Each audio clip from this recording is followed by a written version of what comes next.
Assalamualaikum warahmatullahi wabarakatuh. Hai teman-teman, terima kasih telah mengunjungi vlog saya. Sebelumnya saya akan memperkenalkan diri karena kalau tak kenal maka tak sayang.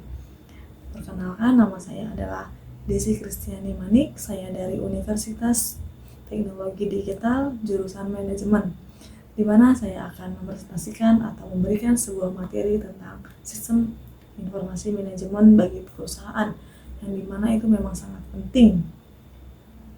Sebelum kita masuk ke materi, saya akan memberi tahukan sebentar apa itu sistem informasi manajemen.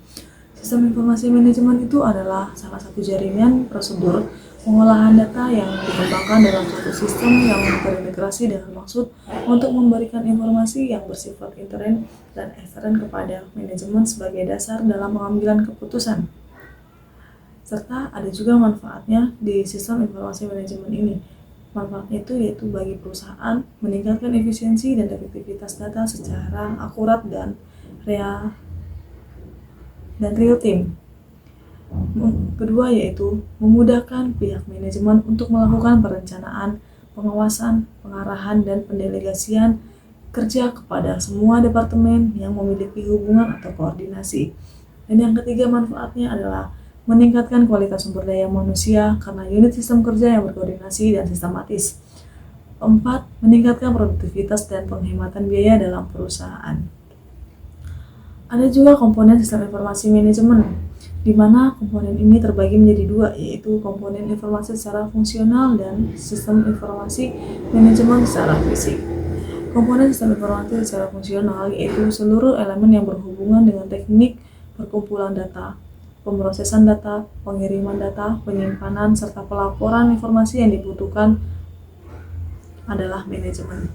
Dan yang kedua yaitu komponen sistem informasi manajemen secara fisik, di mana seluruh peralatan fisik yang diperlukan dalam sistem informasi manajemen supaya dapat berjalan dengan lancar seperti hardware, software, telekomunikasi, database, dan sumber daya manusia.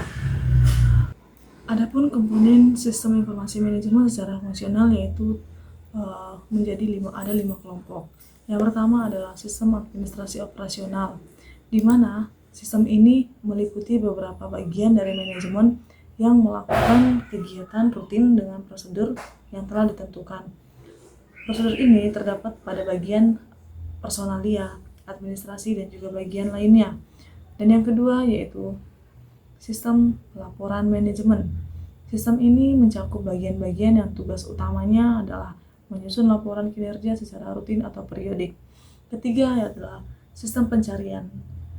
Sistem pencarian adalah di mana sistem informasi yang diperlukan sesuai dengan yang diminta dan bentuknya tidak terstruktur untuk mengambil sebuah keputusan. Keempat yaitu sistem database. Sistem yang berguna untuk menyimpan semua data atau informasi mengenai kegiatan suatu perusahaan. Dan yang kelima adalah manajemen data, di mana sistem informasi manajemen yang memastikan bahwa data-data yang dimiliki benar, akurat, aman, dan siap digunakan. Selanjutnya adalah komponen-komponen yang termasuk ke dalam komponen fisik, yaitu ada perangkat keras atau yang bisa dinamakan hardware. Ini komponen yang mutlak diperlukan, contohnya seperti smartphone, printer, komputer, dan lain-lain. Kedua yaitu perangkat lunak atau software, sistem dari perangkat keras yang tidak terwujud, termasuk di dalamnya data yang telah diformat, disimpan, termasuk juga program komputer dan dokumentasi yang bisa ditulis atau dibaca oleh perangkat keras. Ketiga yaitu database. Database ini yaitu sistem yang menyimpan data dan informasi yang berupa file dan program perusahaan yang dikumpulkan dan disimpan secara sistematis. Yang keempat adalah prosedur pengoperasian. Komponen fisik ini berupa panduan atau instruksi dalam menjalankan sistem informasi manajemen. Dan yang kelima adalah personil atau brainware, komponen yang menjalankan dan mengoperasikan semua komponen fisik lainnya. Selanjutnya, gabungan sistem informasi manajemen dengan sistem utama perusahaan, di mana gabungannya ini adalah Executive Information System, Marketing Information System, Business Intelligence System, Customer Relationship Management System, Salesforce Automation System, Transaction Processing System, Knowledge Management System, Financial Accounting System, Human Resource Management System, dan Supply Chain Management System. Ada juga cara kerja sistem informasi manajemen baik dalam perusahaan, yaitu di mana sistem informasi ini dimulai dari pemrosesan data, kemudian disimpan dalam database terpusat di mana informasi dapat diakses oleh semua orang yang memiliki wewenang sesuai dengan tujuan. Pada intinya, sistem informasi manajemen ini digunakan untuk menyimpan data dan membuat laporan yang dapat digunakan para profesional bisnis untuk menganalisis dan membuat keputusan. Ada juga dampak bagi perusahaan apabila perusahaan tidak menerapkan sistem informasi manajemen, yaitu kebebasan dan kompetensi individual tidak dapat meningkat. Kedua, tidak dapat memperkokoh perekonomian karena tidak ada kemajuan dalam IT. Dan yang ketiga yaitu tawaran dari media akan menyajikan suatu rentang minta dan selera yang sempit.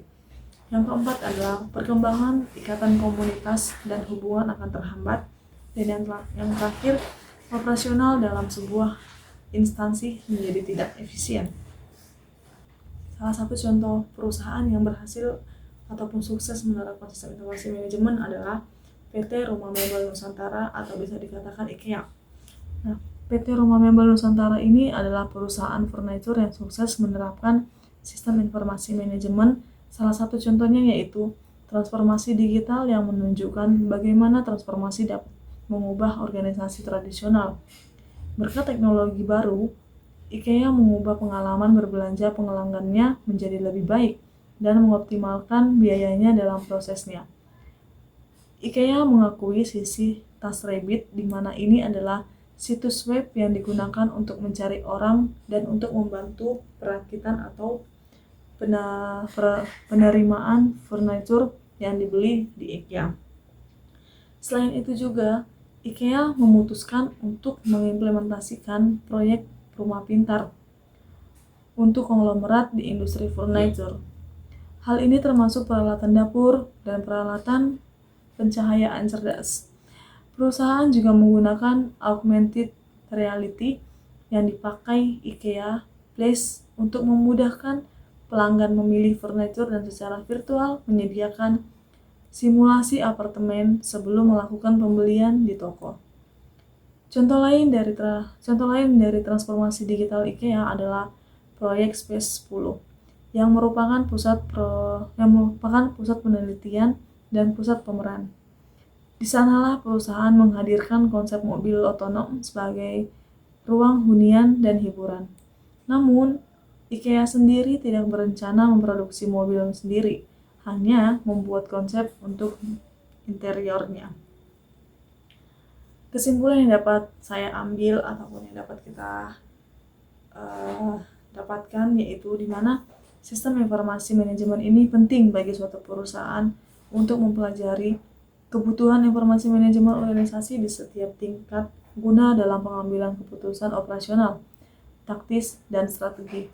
Manfaat bagi perusahaan dari penerapan sistem informasi manajemen yaitu memudahkan pihak manajemen melakukan perencanaan, pengawasan yang memiliki hubungan.